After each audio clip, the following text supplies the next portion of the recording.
9.1 प्रस्तावना। गांधी का जीवन और उनके कार्य व कृतित्व और व्यक्तित्व भिन्न भिन्न आंदोलनों की प्रेरणा के अविच्छिन्न स्रोत रहे हैं, जैसा कि आप इस पाठ्यक्रम में अध्ययन करेंगे। आज पर्यावरण संबंधी मुद्दों ने विश्व के बहुत से भागों में प्रमुख स्थान प्राप्त कर लिया है। शिक्षाव्यापी इस चिंता के इस क्षेत्र में भी गांधी के पदचिन्ह स्पष्ट दिखाई देते हैं। वास्तव में अब गांधी को प्रारंभ का पर्यावरणविदों में से एक माना जा रहा है, और विशेषकर गढ़वाल हिमालय क्षेत्र में चिपको आंदोलन प्रारंभ होने के बाद तो यह सिद्ध हो गया है। जैसा कि गुहा ने ठीक ही कहा, जब से महात्मा गांधी को पर्यावरण आंदोलन का संरक्षण संत सामान्यतः स्वीकार किया गया है और यदाकदा नहीं किया गया है। रघुराम राजू प्री 223 गांधी की चिता मुख्यतया विकाप के पश्चिमी मीटल और उसके नकारात्मक प्रभावों पर केंद्रित रही है। यदि भारत जैसा देश इस मॉडल को अपनाता है, जैसा कि पिछली इकाइयों की एक इकाई में पहले ही कहा जा चुका है, गांधी ने मारक को इंग्लैंड और संयुक्त राज्य अमेरिका की तरह बनाने के लिए चेतावनी दी थी, क्योंकि इससे भारी मात्रा में शोषण होगा। चिपको आंदोलन, जिसकी उत्पत्ति वन अधिकारियों की मौन सहमति में ठेकेदारों द्वारा वनों के व्यापारिक शोषण में रही है, एक युगांतकारी पर्यावरण आंदोलन है जो कि विरोध के गांधीवादी तरीके अपनाने के कारण पहचाना जाता है। लक्ष्य और उद्देश्य। इस इकाई को पढ़ने के बाद आप अहिंसक पर्यावरण आंदोलनों का महत्व समझ सकेंगे, प्रकृति और पर्यावरण के संरक्षण पर गांधी की विचारधारा को जान सकेंगे, चिपको आंदोलन की उत्पत्ति और वन संसाधनों के शोषण के विरुद्ध विरोध का गांधीवादी तरीका समझ सकेंगे, और भारत में इको महिलावादी इकोफेमिनिज्म की शुरुआत को जान सकेंगे। 9.2 गांधी पर्यावरण संबंधी उद्देश्य के समर्थक।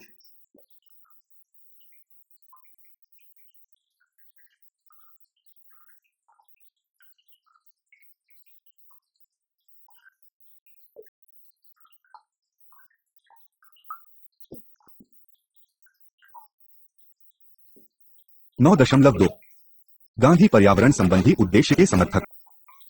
पिछले पाठ्यक्रमों में से एक में हमने प्रकृति और पर्यावरण पर गांधी की विचारधारा का अध्ययन किया है। उससे हम यह निष्कर्ष निकाल सकते हैं कि आडंबरहीन जीवन के संबंध में गांधी की पद्धति और उपदेश किसी भी ऐसे व्यक्ति के लिए महत्वपूर्ण संदेश बिंदु है जो पर्यावरण समस्याओं में दिलचस्पी लेने वाला हो। उन्होंने अपने आश्रमों में जो नियम निर्धारित किए हैं, उसके अनावृत उसका सादा जीवन और उच्च विचार प्रकृति के साथ रहने के सिद्धांत के प्रति उनकी निष्ठा के बारे में बहुत कुछ कहता है। पर जैसा गुहा उल्लेख करता है, भारत के शोध में औद्योगिकीकरण के बारे में गांधी का शर्तों का सामान्यतया नैतिक आधार के लिए उत्तरदायी माना जाता है, जैसे आधुनिक समाज को निस्वार्थता और प्रतिष्ठा, परंतु उनकी प्रच्छन्न भावना स्पष्ट रूप से पारिस्थितिकीय है। राजू पी 225। यह आने प्रवीण सेठ के शब्दों में प्रतिबिंबित होता है, जो कहते हैं कि गांधी ने उन 3 अबाधित आंदोलनों के प्रति चेतावनी दी थी जो पर्यावरण हास समस्या उत्पन्न करते हैं, जैसे अबाधित औद्योगिकीकरण, शहरीकरण और विकासशील देशों की कीमत पर पूंजीवादी प्रणाली का अभिप्राय लाभ कमाना होता है।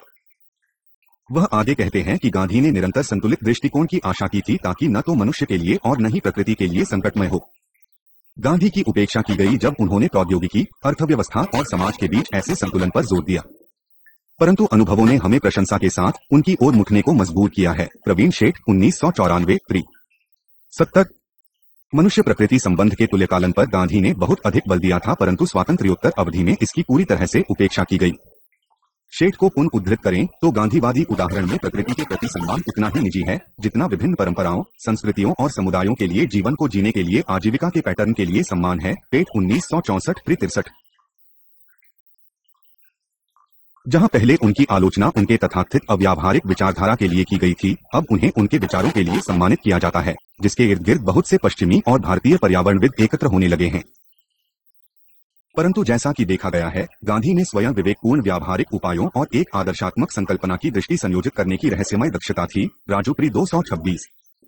गांधी की आडंबरहीन जीवन व्यक्तिगत स्तर पर अनुकरण करने का उदाहरण बना। सामाजिक स्तर पर उनके निकटतम अनुयायियों जैसे कुमारप्पा, जिनकी कृति इकोनॉमी ऑफ यानेसी स्थिर समाज का उदाहरण निर्धारित करती है, मीराबेन, मैडलन स्लेट, जिन्होंने गांधी का अनुयायी बनने के लिए अपना समृद्ध जीवन त्यागना पसंद किया और हिमालय क्षेत्र में योगिनी के जीवन में रही, के जीवन और कार्य के माध्यम से प्रभावकारी प्रतिध्वनि मिली। गांधी की वरीयता प्राकृतिक वायु, जल और धूप से प्राप्त जीवन की परंपरागत तरीके लिए थी और शहरी जीवन के प्रति उनकी अरुचि अविदित थी। आवश्यकताओं की स्वैच्छिक कटौती और न्यूनतम संसाधनों का प्रयोग करने के लिए कहकर गांधी ने आने वाली कई पौड़ियों के लिए अनुकरण करने का सुंदर उदाहरण प्रस्तुत किया। निस्संदेह हम कह सकते हैं कि गांधी के विचारों ने बाद के पर्यावरण संबंधी चिंतन व्यवहार को प्रभावित किया तथा आगे अहिंसक पर्यावरण आंदोलन को गति प्रदान की। 9.3 पर्यावरण संबंधी आंदोलन।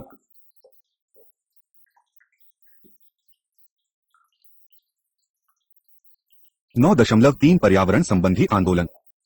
साधारणतया पर्यावरण संबंधी आंदोलनों को ऐसे आंदोलनों के रूप में समझा जाता है जिन्हें उन विकास परियोजनाओं के विरुद्ध शुरू किया जाता है जो प्राकृतिक संसाधनों की भारी मात्रा और उनके अविवेकपूर्ण प्रयोग और दोहन पर निर्भर होती है।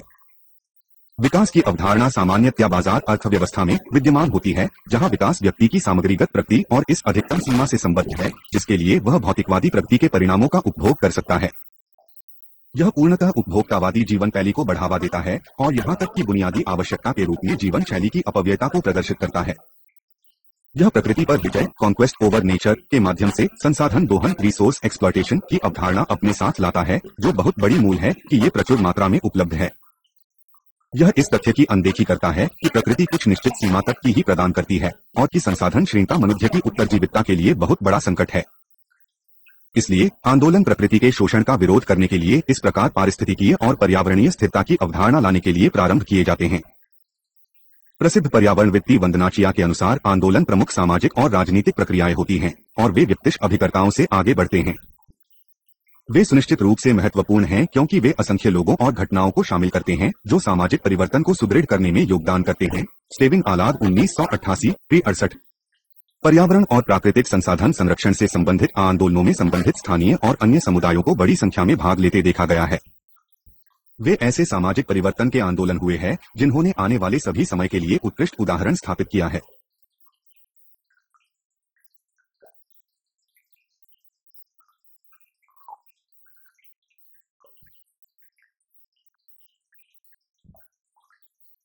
प्रसिद्ध पर्यावरणविद वंदना चिया के अनुसार आंदोलन प्रमुख सामाजिक और राजनीतिक प्रक्रियाएं होती हैं और वे व्यक्तिगत अभिकर्ताओं से आगे बढ़ते हैं।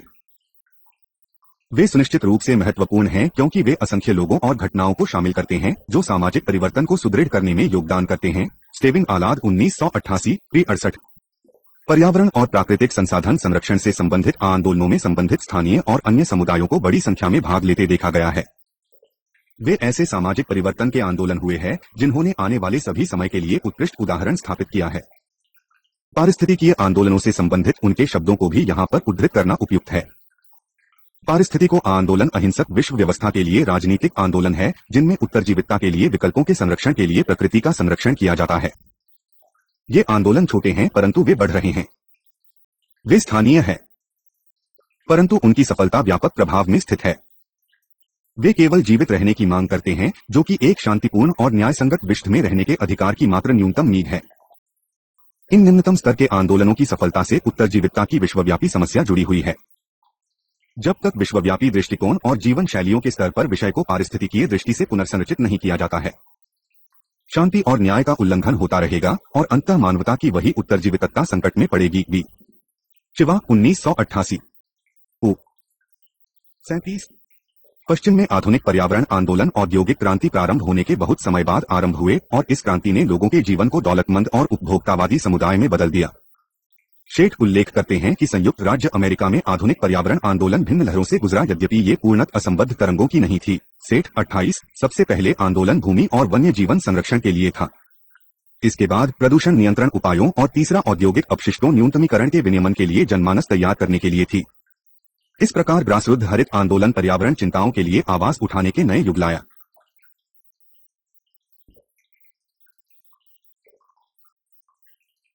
पश्चिम में आधुनिक पर्यावरण आंदोलन औद्योगिक क्रांति प्रारंभ होने के बहुत समय बाद आरंभ हुए और इस क्रांति ने लोगों के जीवन को दौलतमंद और उपभोक्तावादी समुदाय में बदल दिया। शेठ उल्लेख करते हैं कि संयुक्त राज्य अमेरिका में आधुनिक पर्यावरण आंदोलन भिन्न लहरों से गुजरा यद्यपि ये पूर्णतः असंबद्ध तरंगों की नहीं थी। सेठ 28। सबसे पहले आंदोलन भूमि और वन्य जीवन संरक्षण के लिए था। इसके बाद प्रदूषण नियंत्रण उपायों और तीसरा औद्योगिक अपशिष्टों न्यूनतमीकरण के विनियमन के लिए जनमानस तैयार करने के लिए थी।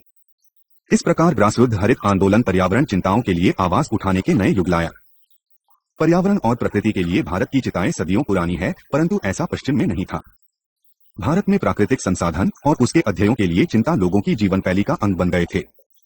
भौतिकवाद और समृद्धि के बदले जीवन के आध्यात्मिक और नैतिक आयामों पर अधिक बल दिया गया। इस प्रकार प्रकृति के लिए सावधानी और चिंता हमारे समाज में युगों से चली आ रही है। स्वतंत्रता प्राप्ति और उसके काफी समय बाद उदारीकृत आर्थिक प्रावस्था से अर्थव्यवस्था में बहुत संरचनात्मक परिवर्तन हुए हैं। इस प्रकार राष्ट्र को भौतिकवाद और उपभोक्तावादी जीवन शैली के लिए खुला छोड़ दिया गया। सन 1970 के दशक में पर्यावरण संबंधी मुद्दे अंतर्राष्ट्रीय समुदाय से आए। इस मुद्दे पर अग्रणीय सम्मेलनों में एक स्टॉकहोम सम्मेलन था। भारत ने अंतर्राष्ट्रीय मानकों और नियमों के अनुसार प्राकृतिक पर्यावरण के संरक्षण के लिए अपनी प्रतिबद्धता दिखाई है। इसी समय के आसपास या इसके दौरान चिपको आंदोलन की शुरुआत हो चुकी थी, जिसने बाद में अनुवर्ती पर्यावरण आंदोलनों को प्रेरित किया।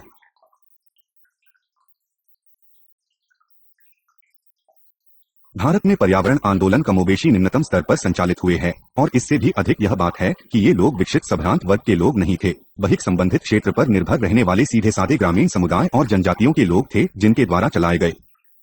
प्रारंभ में इन्हें बही कंपनियों द्वारा वाणिज्यिक प्रयोजनों के लिए वन संसाधनों का अंधाधुंध प्रयोग के विरुद्ध विरोधों द्वारा विभेद किया गया है। बाद में आंदोलनों ने जल समस्याओं, प्राणीजात और वनस्पति जात, जैव विविधता और विपुल निर्वनीकरण पर, अभी हाल ही में नदी प्रदूषण पर, जिसका मुख्य उदाहरण गंगा और यमुना सफाई कार्य योजनाएं हैं, पर ध्यान केंद्रित किया गया है। वन संरक्षण के सबसे पुराने ज्ञात मामलों में एक सन 1730 का है, जहीं राजस्थान राज्य में बिश्नोई समुदाय के लगभग 300 परिवारों ने अमृता देवी नाम की महिला के नेतृत्व में खेजड़ी वृक्षों से लिपटकर उन्हें काटने से बचाने का प्रयास किया था, और इस प्रक्रिया में उसने अपने प्राणों की आहुति दे दी थी। कहा जाता है कि प्रकृति का शोषण मुख्यतया ब्रिटिश शासन के दौरान शुरू हुआ था, जब विपुल वन संसाधनों का उपयोग वाणिज्यिक प्रयोजनों तथा रेलवे नेटवर्क लिंक के लिए किया गया था। स्थानीय जनजातियों और समुदायों को विशेष रूप से प्राकृतिक पुनर्वास को बचाने के लिए न केवल उनकी आजीविका आवश्यकताओं को पूरा करने के लिए, बल्कि कुल मिलाकर राष्ट्र के लिए भी शामिल किया गया। चिपको आंदोलन स्वातंत्र्योत्तर भारत में एक ऐसा ही अग्रणीय आंदोलन है, और इसने अन्यों के अनुकरण के उदाहरण प्रस्तुत किया है। 9.4 चिपको आंदोलन।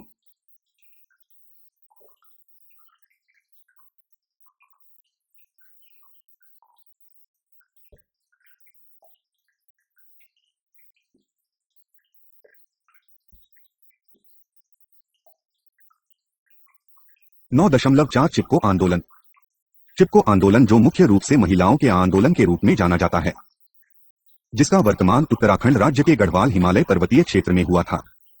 क्षेत्र अपनी भंगुर पारिस्थितिकी, बहुमा भूकंप प्रवण, अपरदनकारी नदियों और सीधी खड़ी दुर्गम घाटियों के लिए जाना जाता है, जो कृषि प्रगति के लिए बहुत कम अनुकूल है। इसका विशाल वन आवरण और आरक्षित वनों के कारण स्थानीय समुदाय चारा, ईंधन और फाइबर चुन सकता है, जो उनके दैनिक जीवन निर्वाह में योगदान करता है। व्यवहार्य आय का कोई अन्य अवसर न होने के कारण पुरुष आंत की खोज में क्षेत्र से बाहर चले जाते हैं, जबकि महिलाएं उपलब्ध संसाधनों के वास्तविक अभिक्षी के रूप में गांव में रहने के लिए जेठी जाती हैं। क्षेत्र में बहुत अधिक निर्वनीकरण भी होता था, क्योंकि निरंतर बढ़ती हुई जनसंख्या और शहरी वाशिदों की आवश्यकताएं पूरी करने के लिए विशाल मात्रा में वनों का वाणिज्यिक दोहन हुआ, उन वनों की बेरहमी से कटाई गई। यह ध्यान देना महत्वपूर्ण है कि पहले वन कानून ब्रिटिश शासन के दौरान बनाए गए थे। वाणिज्यिक और रेल लिंक प्रयोजनों के लिए लकड़ी की भारी भीख से सन 1840 और 1888 के दौरान टिहरी गढ़वाल राज्य में दोहन के लिए ठेकेदारों को वन पट्टे पर दिए गए थे। वेबर 5.20। वन कानून ठेकेदारों के निहित स्वार्थों से बचने के लिए बनाए गए थे। शक्ति स्थानीय लोगों के हाथ से सरकारी वन अधिकारियों के पास चली गई। वही 19 प्रभावशाली ठेकेदारों द्वारा अतिक्रमण का विरोध स्थानीय समुदायों ने किया। यह संसाधनों का ऐसा अतिक्रमण था जो उनके परंपरागत अधिकार थे। पहाड़ों में पेड़ों का भारी कटान और निर्वनीकरण और वृक्षों के कम तथा दूर होने से ग्रामीण महिलाओं को, जो अपने जीवन निर्वाह के लिए वन संसाधनों पर मुख्य रूप से निर्भर होती है, आवश्यक चारा और ईंधन एकत्र करने में बहुत समय और शक्ति खर्च करनी पड़ी और कठिनाइयों का सामना करना पड़ा। उन्हें कभी कभी आवश्यक आपूर्तियां एकत्र करने के लिए 5 किलोमीटर से भी अधिक दूर तक जाना पड़ता था। निरावृत वनी से विनाशकारी बाढ़ों और भूस्खलनों, मकानों, फसलों को जलमग्न करने कली विनाशकारी बाढ़ों और भूस्खलनों का खतरा भी बढ़ रहा था, जिससे लोगों का आवागम प्रभावित होता था और सिंचाई सुविधाएं तहस नहस हो जाती है।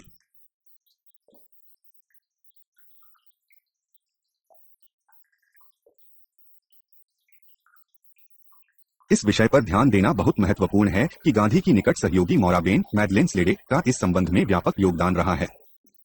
यह सन 1940 के दशक में ही हिमालय क्षेत्र में चली गई थीं। कृषि वृद्धि को बढ़ाने के लिए पशु महत्वपूर्ण स्रोत है। इनका ध्यान रखने के लिए मीराबेन ने इस क्षेत्र में एक एयू केंद्र मुलोक आरंभ किया।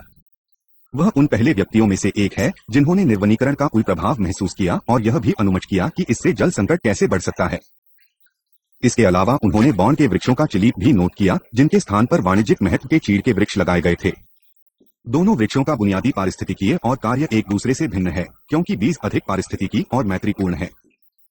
इसके अलावा मीराबेन ने हिमालय के उच्च सम्मान के बारे में भी कहा है।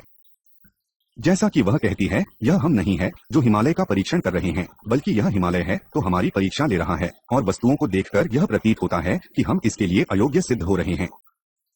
जब तक हम अपनी बुद्धि को विनम्र नहीं बनाते, जब तक शक्तिमान गुरु के सम्मुख शिष्यों के रूप में पवित्र पर्वतों का अभिगम नहीं करते, तब तक हम अनुग्रह की आशा नहीं कर सकते हैं। के एम गुप्ता, मीराबेन गांधीज डॉटर, जिसाहोर, 1992, 5/111। उन्होंने काफी पहले सन 1950 में ही चेतावनी दे दी थी कि हिमालय में कुछ गलत हो रखा है, और निर्वनीकरण, जल कांति और मृदा अपरदन की हानियों को विस्तार से स्पष्ट किया था। उन्होंने इस बात पर आगे दुहक व्यक्त किया कि प्राइवेट उद्यमी किस प्रकार से संसाधनों का शोषण कर रहे हैं, इसे व्यापार प्रस्ताव बना रहे हैं। इन लोगों द्वारा किया जा रहा है जिन्हें कृषि का कोई अनुभव या ज्ञान है ही नहीं, और जो तुरंत लाभ के लिए केवल मृदा दोहन की सोचते हैं। वहीं पृष्ठ 148। इसके साथ ही सुंदरलाल बहुगुणा ने मोराबेन के साथ बहुत निकटता में कार्य किया और उनकी सराहनीय विचारधारा और उपर्युक्त समस्याओं के बारे में विचारों को विरासत में प्राप्त किया। इसके बाद में वह विप्को आंदोलन में आवश्यक मार्गदर्शन और दिया निर्देश देने में सहायक थे। सरलाबेन कैथरीन मेरी हिलमान भी गांधी की शिष्या थी, जो सन 1936 में बुनियादी शिक्षा में गांधी के अनुभवों में सहायता देने के लिए उनके सेवाग्राम आश्रम में उनके साथ आई थी। उन्होंने कुमाऊं क्षेत्र के पहाड़ों में काम किया और गांधी की संरचना के अनुसार बालिकाओं के लिए आश्रम प्रारंभ किए और शीघ्र ही सामाजिक कार्यकर्ता के रूप में अपने पास समर्पित युवा महिलाओं का समूह बनाया। उन्होंने पर्यावरण जागरूकता उत्पन्न करने का भी प्रयास किया था। सन 1961 में समुदाय के उत्थान और पर्वतीय पर्यावरण संरक्षण का काम करने के लिए उत्तराखंड सर्वोदय मंडल नामक संगठन बनाया। बंबर 29 से 30 था।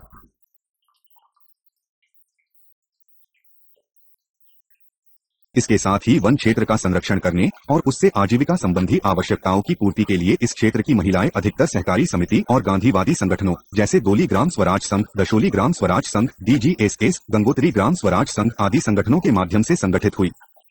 उनकी समस्या वन रिजर्व संरक्षण और स्थानीय लोगों की आवश्यकताओं की पूर्ति को ध्यान में रखने से संबंधित थी, परंतु शीघ्र ही वन उत्पादों पर आधारित वाणिज्यिक कार्यों के स्थानीय पुरुषों के हितलामी और वन संरक्षण पर आधारित आहार कार्यों के लिए स्थानीय महिलाओं के हितलाभी के बीच शीघ्र ही नया अलगाव उत्पन्न हो गया। चंदना पिया 1988-71 था। इसके बावजूद इससे उन पुरुषों की भूमिका कमजोर नहीं हुई जिन्होंने चिपको आंदोलन में सक्रिय रूप से भाग लिया था।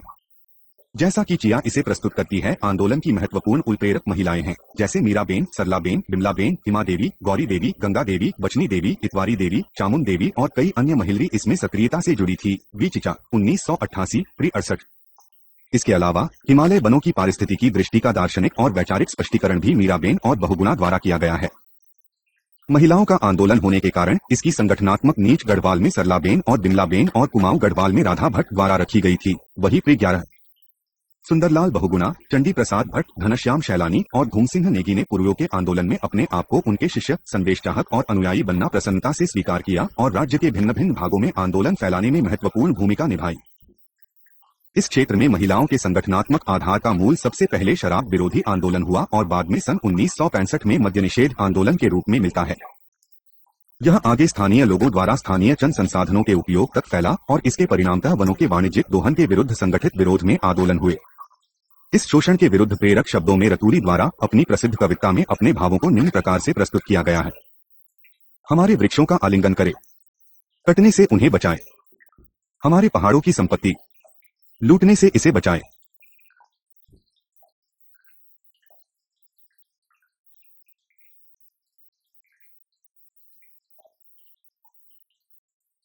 उपर्युक्त सभी मुख्य घटनाओं में से एक घटना सन 1973 में हुई, जब खेल सामग्री के एक विनिर्माता को मंडल में लगभग 300 अंगों के वृक्षों को नीलामी से बेचा गया। इसका तीखा विरोध हुआ और इस क्षेत्र की 75 वर्ष की वृद्धा श्यामा देवी के नेतृत्व में इस क्षेत्र की महिलाओं द्वारा इसके विरुद्ध विशेष से ठेकेदार ने अपना मामला वापस ले लिया, परंतु बाद में फोकस अलकनंदा घाटी में रेनी गांव पर हुआ। यह क्षेत्र पहले ही सन 1970 के बाद से तबाह हो चुका था, जहीं 100 किलोमीटर मोटर रोड जलमग्न हुआ था, 6 लोहे के पुल बह गए थे, 10 किलोमीटर मोटर रोड, 24 बसें, 366 मकान ढह गए थे, 500 एकड़ धान की खेती नष्ट हो गई थी। गुहा 1989 155। इसका कारण क्षेत्र में वाणिज्यिक प्रयोजनों के लिए वनों का निरावरण करना और वृक्षों का कटान था। क्षेत्र में बड़ी मात्रा में नीलामी और वृक्षों के कटान की योजना वाणिज्यिक ठेकेदारों द्वारा बनाई गई थी, परंतु उन महिलाओं और ग्रामवासियों की सक्रिय भूमिका के कारण उनको कार्य रोकना पड़ा था, जो उनके कार्यों पर लगातार नजर लगाए हुए थे। एक बार ऐसे ही अवसर पर उन्हें यह अनुभव हुआ कि गांव में पुरुष मौजूद नहीं है, इसलिए ठेकेदार ने अपने श्रमिकों को वृक्ष काटने के लिए भेजा, इससे पहले कि ग्रामवासी जुट पाए और वृक्षों की सुरक्षा करना आरंभ करें। बाद में जैसे ही महिलाओं ने मजदूरों को कुल्हाड़ी लिए देखा जो पुन काटने आए थे, उन्होंने विरोध किया और वृक्ष बचाने की शपथ ली। महिलाओं के एक छोटे से समूह ने लगातार चौकसी की और कटान रोकने के लिए वृक्ष पर लिपट गए। गौरी, कभी कभी गौरा के नाम से उल्लिखित देवी और मूंगा देवी का अपने साथ कार्यकर्ताओं के साथ संचालित आंदोलन भारी सफल आंदोलनों में से एक है। परिणामस्वरूप सरकार ने क्षेत्र में हरे वृक्षों के कटान पर रोक लगा दी। इस घटना ने आंदोलन के वृक्षों के वाणिज्यिक कटान का विरोध करने के लिए क्षेत्र में सभी ग्रामों में संगठन जुटाने के लिए आगे और अधिक गति दी, क्योंकि इससे नाजुक पारिस्थितिक आगे और बिगड़ सकती थी। महिलाएं लगभग 15 दिनों तक अपने आस पड़ोस के गांवों में वनों के वाणिज्यिक दोहन का विरोध करने तथा प्रदर्शन करने में उनका साथ देने के लिए अपील करती रही थी। वृक्षों से लिपटकर उनके कटान को रोकने का तरीका वास्तव में हेनवाल में पिपलेट गांव के समीप सालेट वन में पहली बार धूम सिंह नेगी द्वारा किया गया बीचिया 1988 था। एक अन्य महत्वपूर्ण घटना सन 1977 में हुई, जब नरेंद्र नगर जिले में अहवानी अदवानी के वनों में वृक्षों की नीलामी और कटान का विरोध हुआ। बहुगुणा ने इसके विरुद्ध उपवास किया, परंतु कटान का आदेश वापस नहीं लिया गया। जैसा कि वेबर द्वारा उल्लेख किया गया है कि महिलाएं जो अग्रिम पंक्ति की सैनिक थी, वे एकत्र हुई और वृक्षों को बचाने के लिए अपनी शपथ के रूप में उन पर पवित्र धागा बांधा और लगातार वन की रक्षा करती रही थी। कटान करने वाले लोग वापस आए और क्षेत्र से लोगों को दूर रखने के लिए अपने साथ सशस्त्र पुलिस लाए, परंतु वृक्षों की रक्षा करने के लिए स्वयंसेवकों ने पहले ही पोजीशन ले ली थी। जब ठेकेदार द्वारा पूछा गया कि महिलाएं वृक्षों की कटान क्यों रोकना चाहती है, तो उन्होंने निम्न मौत सुनाया है।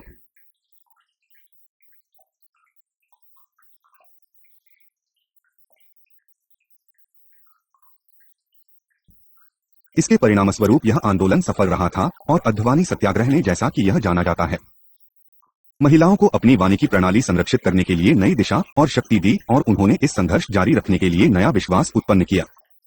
कुछ क्षेत्रों में महिलाओं ने अपने पुरुषों का विरोध किया और आंदोलन में भाग लिया। टर्नर के अनुसार आंदोलन की प्रमुख महिलाओं में एक गौरी देवी स्मरण करती है कि यह आंदोलन के लिए महिलाओं के सुनियोजित संगठन का प्रश्न नहीं था, बल्कि यह स्वतः स्फूर्त था। हमारे पुरुष गौच से बाहर थे, इसलिए हमें आगे आना पड़ा था और वृक्षों को बचाना पड़ा। हमारा किसी से कोई झगड़ा नहीं है, बल्कि हम केवल लोगों को यह समझाना चाहते हैं कि हमारा अस्तित्व वन से बंधा हुआ है। गुहा 2000 चिपको आंदोलन केवल रेनी तक सीमित नहीं था, बल्कि टेहरी, कुमाऊं और राज्य के अन्य क्षेत्रों जैसे अधवानी, अमासर, चंचनीधार, गुंगरी, कैलोली और बंदियागढ़ तक फैला हुआ था। इस आंदोलन का सबसे अधिक उपयोगी परिणाम संयुक्त वन प्रबंधन क्रियाविधि के अलावा क्षेत्र में वृक्ष कटान पर प्रतिबंध लगाने का सरकार का आदेश रहा है। इस प्रकार चिपको पर्यावरण संरक्षण के क्षेत्र में सबसे अधिक महत्वपूर्ण आंदोलन रहा है। यह आगे सभी जगह इसी प्रकार के आंदोलनों के मशालची के रूप में महिलाओं की भूमिका के महत्व पर भी प्रकाश डालता है। 9.5 महिलावादी आंदोलन के रूप में चिपको आंदोलन।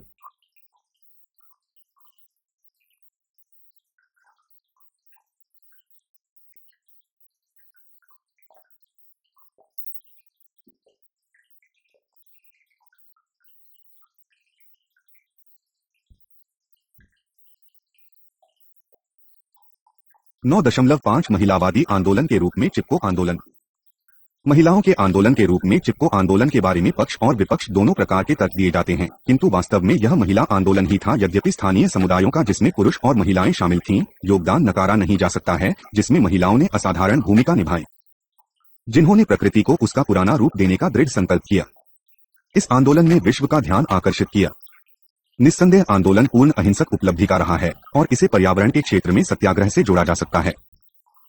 चूंकि महिला स्वभावतः प्राणिजगत और प्राणहीन जंतुओं के पोषणकर्ता के रूप में जानी जाती है, इसलिए इकोफेमिनिज्म महिला स्वभाव के संबंध को एक कदम आगे ले जाता है। Turner 2003 URA।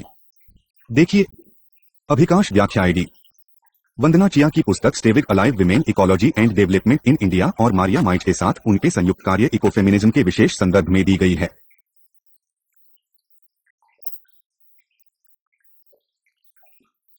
पहला, प्रकृति को नारी सिद्धांत के आधार पर देखा जाता है। प्राचीन युगों से सामान्यतया महिलाओं को और खास तौर से भारत में इन्हें प्रकृति के अभिन्न अंग के रूप में देखा जाता है। एक स्तर पर प्रकृति को नारी सिद्धांतों का प्रतीक माना गया है और दूसरे स्तर पर यह जीवन उत्पन्न करने के लिए नारी द्वारा पोषित होता है और आहार देता है। धिवा 1988। यह शक्ति या ऊर्जा का प्रकटीकरण है जिससे सभी अस्तित्व में आते हैं। यह ऊर्जा प्रकृति कहलाती है। इस प्रकार प्रकृति जड़ और चेतन दोनों शक्तियों की अभिव्यक्ति है। यह विश्वमंडल का नारीवादी और सृजनात्मक सिद्धांत पुरुष सिद्धांत के संयोजन में प्रकृति विश्व का सृजन करती है। इसके अलावा प्रकृति स्वाभाविक रूप से सक्रिय शक्तिपाली के तर्कशास्त्र में उत्पादनकारी चंद सभी जीवों का पुनर्नवीन और आहार है। वहीं इससे विश्व पर्वत, वृक्ष, नदियों, पशु आदि पर जीवन के रूप में अपनी सक्रियता और विविधता प्राप्त करता है। मानव प्राणी सृष्टि के इस विषय का समान रूप से अभिन्न अंग है। आदर्शतः उन्हें प्रकृति के सामंजस्य से रहना है। खेद है कि प्रकृति के प्रति मनुष्य का रवैया एक प्रबल शक्ति के रूप में बदल गया है, जो प्रकृति को अधिकतम सीमा में अधीन कर सकता है।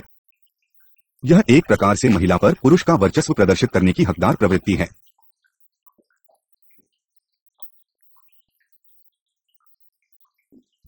विवाह महिलाओं की पहचान परंपरागत प्राकृतिक वैज्ञानिक के रूप में करती है, जिनका ज्ञान पारिस्थितिक और ज्ञान बहुल है। यह उन संस्कृतियों की विविधता और प्राकृतिक पारितंत्र की विविधता दोनों में दिखाई देती है जो प्रकृति आधारित जीव उत्पन्न करता है। 41 वह न केवल जैविक रूप से जीवन के उत्पादन और पुनरुत्पादन के लिए महिलाओं को श्रेय देती है, बल्कि इससे अधिक सामाजिक भूमिका भी प्रदान करती है।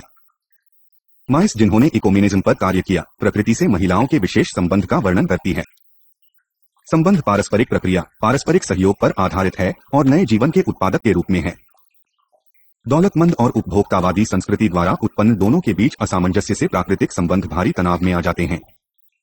शिया पुरुषत्ववादी, अव्याख्यावादी, औद्योगिक पश्चिमी संस्कृति की उपनिवेशी शक्ति के आगमन से बढ़ी हुई असामंजस्य इसका कारण बताती हैं। इस संदर्भ में उनके शब्दों को उद्धृत करना उपयुक्त है। पारिस्थितिक रूप से टिकाऊ भविष्य को प्राचीन सभ्यता और विविध संस्कृतियों की विश्व दृष्टि से बहुत प्राप्त करना है, जो सदियों से टिककर जीवन जी रही है। यह जीवन सिद्धांत के रूप में नारीत्व की सत्तामीमांसा पर आधारित थे। नीतिशास्त्रीय संदर्भ में इसका परिणाम था शोषण और प्रभुत्व की संभावनाओं को शामिल नहीं करना और एक परिवार के पृथ्वी रूप में सूजन की अनुमति देना। टर्नर 2003 पृष्ठ 5। महिलाओं की बहुत भारी संख्या में सहभागिता अपने पुरुषों की अवज्ञा करते हुए उनकी अंतर्जात शक्ति का प्रदर्शन करती है। भारत में महिलाओं के दमन के बावजूद सार्वजनिक स्वीकृति है, भले ही अनिच्छा से हो, कि महिलाएं प्रकृति का परिपोषण करती है। प्राचीन सभ्यता और ग्रंथों ने पारिस्थितिक पर्यावरणीय समस्याओं के संदर्भ में महिलाओं को बहुधा ऊंचे आसन पर रखा है। इस विचार की पश्चिमी विद्वानों ने व्यापक आलोचना की है। इस प्रकार सांस्कृतिक अंतर और पवित्र शक्ति के रूप में प्रकृति की संकल्पना सामने आई, जिसको कि पुनर्स्थापित किया जाए और न कि उसका शोषण किया जाए। साथ ही एक महत्वपूर्ण परिप्रेक्ष्य यह भी है कि महिलाएं अपने स्वयं के निर्वाह के लिए प्रकृति पर निर्भर हैं, जो आर्थिक प्रकृति भी है। क्योंकि असामंजस्य पशुयुक्त का आहार है, ये संसाधन संरक्षण के लिए लाठियों उठाने के लिए विवश हो जाती है, और ऐसा केवल प्रकृति को उसके मूल गौरव पर पुनर्स्थापित करने के लिए और निश्चित रूप से निस्वार्थ उद्देश्य से नहीं होती है। इस तर्क के समर्थन में एक संदर्भ टर्नर के लेख में पाया जाता है। यद्यपि पर्यावरणवास के कारण महिलाओं पर असंगत मार के बारे में कोई संदेह नहीं है, फिर भी चिंता कंबल वन के स्वास्थ्य का संरक्षण करने तक सीमित नहीं है। मॉर्सली टर्नर के लेख में उल्लेख करता है कि यदि जीवन निर्वाह के लिए पहाड़ी महिला की आवश्यकताएं और उत्तरदायित्व सुदृढ़ पारिस्थितिकी प्रथा से संघर्ष है, तब वह अधिक तात्कालिक दबाव को प्राथमिकता दे सकती है। टर्नर 3 महिलाओं के पर्यावरण मैत्रीपूर्ण तरीके उनके अल्पकालिक लामों के लिए उत्तरदायी होते हैं। वास्तव में परिवार की जिम्मेवारी और आवश्यकताएं प्रकृति के साथ महिला के मैत्रीपूर्ण सहअस्तित्व के मुख्य कारण कहे जाते हैं। एक अन्य आलोचना जिसका कि इकोफेमिनिस्ट परिप्रेक्ष्य सामना करता है, वह यह है कि यह इन महिलाओं का सीमांतकरण समाप्त करने में असफल रहा। यद्यपि वन प्रबंधन और पारिस्थितिकी सुरक्षा की समस्या को आगे लाया है, परंतु यह उन महिलाओं की कठिनाइयों को कम करने में असफल रहा है जो जीवन निर्वाह के लिए आवश्यक संसाधनों की खोज में इधर उधर दूर दूर तक भटकते रहते हैं। इसके अलावा संयुक्त वन प्रबंधन निकायों जैसी शासकीय भूमिकाओं में महिलाओं की सहभागिता न होने से उन्हें प्रत्यक्ष, रचनात्मक और साधिका भूमिका निभाने से वंचित करता है। इस प्रकार प्रतिनिधित्व में विसंगतियों से स्पष्ट है कि महिलाओं की रचनात्मक भूमिका न होने से संपूर्ण चर्चा निरर्थक है। अन्यथा आंदोलन पर्यावरण और प्राकृतिक संसाधनों के संरक्षण से संबंधित कुछ नीतिगत परिवर्तन लाने में सफल रहा है।